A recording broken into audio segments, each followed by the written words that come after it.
Hello and a very warm welcome viewers. You're watching this special presentation of Sansad TV with your host Kriti Mishra. And joining us today is a very special guest on the broadcast, Parliamentary Affairs and Minority Affairs Minister of India, Mr. Kiren Rijiju. Sir, welcome to Sansad TV and thank you so much for joining us. Thank you. Sir, please allow me to limit the questions to the Parliamentary Affairs Ministry. And talking about the monsoon session of Parliament, sir, the productivity of the Lok Sabha was around 19%, of Rajya Sabha 39%. How do you see the overall legislative productivity of monsoon session of Parliament 2026? The overall situation in this monsoon session can be described as not very healthy and not very positive. But from government's point of view, we could pass very important bills, 12 critical bills. So the business which government had put forward are already passed. So from government's point of view, we are very successful. But from parliamentary democracy's point of view, it was not a very healthy session because the debates and discussion, which are essence of the parliamentary democracy, could not take place. And as a parliamentary affairs minister, I am not excited the way in which the opposition parties behaved. Their conduct and their overall performance was very dismal, very disappointing. However, I believe that in the parliamentary democracy where we have multi-party system, it happens, and I think we can have some course correction for the future, and there are certain MPs within the opposition parties, they are almost making their voice to their leadership that debate should take place. So I hope better sense should prevail to the leadership of Congress party. Sir, as you're talking about the stalemate in Parliament, I recall that the presiding officers, Honourable Chairman of Rajya Sabha, Honourable Speaker of Lok Sabha, consistently tried to break the deadlock. So you held parleys with opposition leaders, with floor leaders. How were the negotiations like? How were the backroom channel talks? I think whatever you see on the floor of the House, it's the official position every member or every party takes. But beyond that, there are some sense of camaraderie. There are friendships, there are some kind of informal understanding. I think it's a healthy sign. So I have a good meeting with Rahul Gandhi ji and all the senior leaders of the opposition parties. I have met all of them, had a good discussion.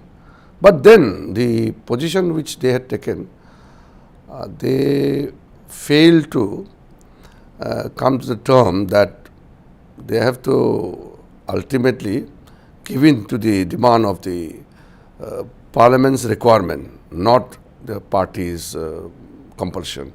So I think while meeting them, it was always okay, but then that couldn't bring the desired result in terms of getting them for discussion and debate. So that way, I feel we could not achieve what we desire. Also talking about the highlights of the session, sir, one of the major highlights certainly was passage of the anti-paper leak bill, which has now become an act with the assent of the President. How do you see that it will ensure transparency in the future, accountability, and of course create deterrence? See that public examination prevention of unfair means amendment was thoroughly discussed in both the houses. In fact, that was the only bill where both the House, Lok Sabha and Rajya Sabha, had a threadbare discussion.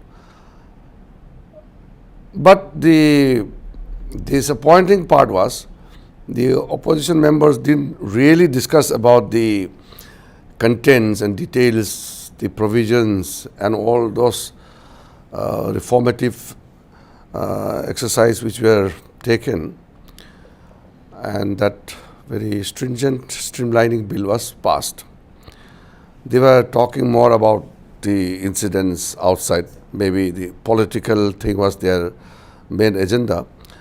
But I feel the members of the ruling parties, the NDA, they had made a substantial contribution while taking part in the discussion. So, I think in a way I can call that prevention of all those examination paper leaks and all, which are happening in almost all the states and UTs in different places.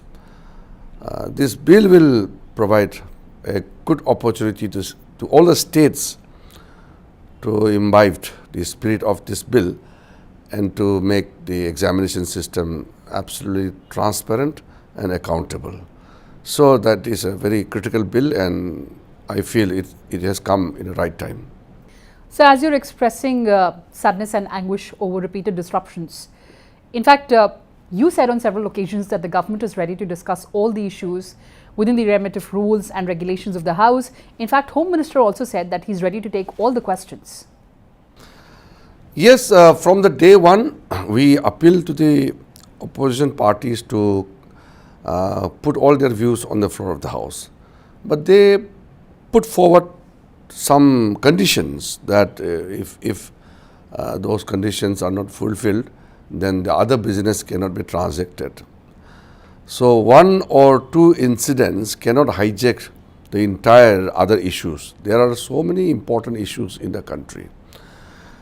So, the opposition parties have their right to raise questions, and I feel government is duty bound to give answer, and it is obligation on the part of the opposition to raise the question. All those questions are legitimate. But then if you don't come forward on the floor of the House, then the differences will remain. So, my appeal to the opposition party did not yield any positive results, and the Home Minister also made a very ardent appeal. In fact, the Home Minister's letter was a very desperate attempt to ensure that at least Speaker can convince the opposition parties, because our appeal was not bringing any result. So, Speaker was requested that he may talk to the opposition party, that the Home Minister is from the day one prepared to listen and give detailed reply. But they are not interested in listening to any kind of debate and discussion. So, I think the opposition parties feel that disruption is victory and debate and discussion will lead to their defeat. I think that kind of mindset has led to opposition finally not agreeing to any discussion on the floor of the House. But again, talking about the legislative business, 12 very crucial bills were passed by both houses of parliament. The government, led by Prime Minister Narendra Modi, has repeatedly enunciated and articulated the vision for reform, perform, transform. How do these bills reflect this broader vision of governance? I think if you see all the bills passed in this monsoon session, it has touched upon all sectors, from the examination reforms to important judicial matter with regards to reforms in the tribunal system, and then of course with regards to some financial matter important, that income tax amendment bill was passed, and there are many important bills like the mining bill. There are so many other important bills were passed. Those cutting across different sectors will also ensure that the economy, which is doing very well, will get boost up. The Indian economy today is looked upon by the entire global community as the bright spot. Today, if you see, in terms of growth contribution, China contributes around, I think, if I'm not wrong, I didn't see the latest census, but last month it was 27% China contributes, and India is contributing 17% of the global growth. So, combined India and China, it's about half of the global growth, is a huge contribution. Earlier, India's share of growth was hardly 1 or 2%. It has changed dramatically over the last 12 years. And then the important steps which we have taken in other sectors, social sectors. These are going to have huge benefits for the common people, the people who live in rural areas. They're going to get lots of benefits. So productivity wise, as I said earlier, we are very happy that all the government bills could be cleared. And then we sent some important bills to the Parliamentary Committee. One is the FCRA. We have sent it to Joint Parliamentary Committee. And then the Indian Institute of Statistics also has been referred to the Standing Committee. And opposition party indeed made some request that bills should be referred to the committee. So we have listened to the opposition's demand and we sent some bills to the Parliamentary Committee. So overall, I think from purely business point of view, I am satisfied. But from parliamentary democracy and democratic point of view, I am disappointed with the opposition party especially. Sir, there were several important committee reports that were tabled on the floor of the House. So I'd just like to understand from you, how do you assess the importance of these committees? See, in all democracies, whether presidential form of government or parliamentary form of government, committees play a very critical role because you get ample time to have detailed discussion and updates about the provisions. Because in the floor of the House, you are making a point with a limited time. Each member gets very limited time to speak. And then not much changes are done normally. When the bill is tabled on the floor of the House, it's very rare that government comes out with changes. There are amendments, but this happens much later. So at the instant time, normally the changes do not happen. But in the Parliamentary Committee, there are cases I have seen, almost the entire essence of the bill or the main points are completely overhauled in the Parliamentary Standing Committee or various committees, because in the committees they go through entire process and especially hearing the stakeholders. So when you hear the stakeholders, you get the chance for dialogue, for better understanding and better discussion. So I think parliamentary committees are very critical, very important. Of course, in parliamentary democracy, the ministers do not attend the standing committees or JPC. They can summon ministers, they can summon the officers. But in presidential form of government in the United States, they summon the ministers. The parliamentary committees question the ministers and they seek reply. There are heated confrontations in the committees I have seen. But in the parliamentary democracy, the ministers answer in the parliament, not in the committee. Absolutely, sir. And another major transformation that we are witnessing in Parliament of India is the digitalization and use of AI. As Parliamentary Affairs Minister, how do you see the future of this digital journey that we've undertaken? First of all, digital campaign launched by Prime Minister Narendra Modi ji has made a great impact across the institutions. So in the legislature, the parliament and all the assemblies have made some transformational changes. All the assemblies are also almost digital. Few assemblies are left, or I can say 2 or 3, like West Bengal. Sure. I went last time and we had a MOU. So West Bengal Assembly is also going to be completely digital. Parliament is already digital. All the informations are instantly available in the, your tabletop or in your mobile phone. So in terms of digitalization of the parliamentary system, we are almost complete. And with regards to AI, we are at a beginning stage, but AI use has to be extremely careful, especially in the legislative business. how we have to use AI in transforming the parliamentary democracy. It's a big subject where we need more deliberation. But ultimately AI is going to impact everybody's life.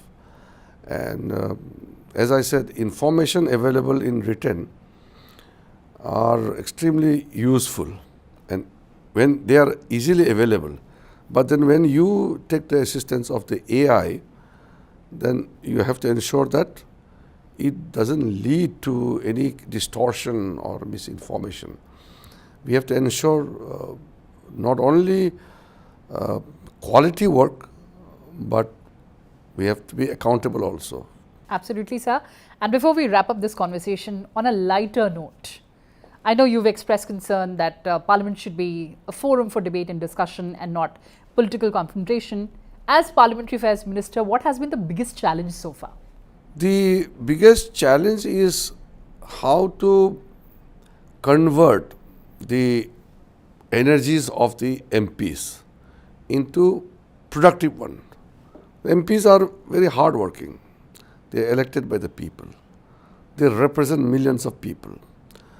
And they are all well trained in public discourse. They know how and what to do.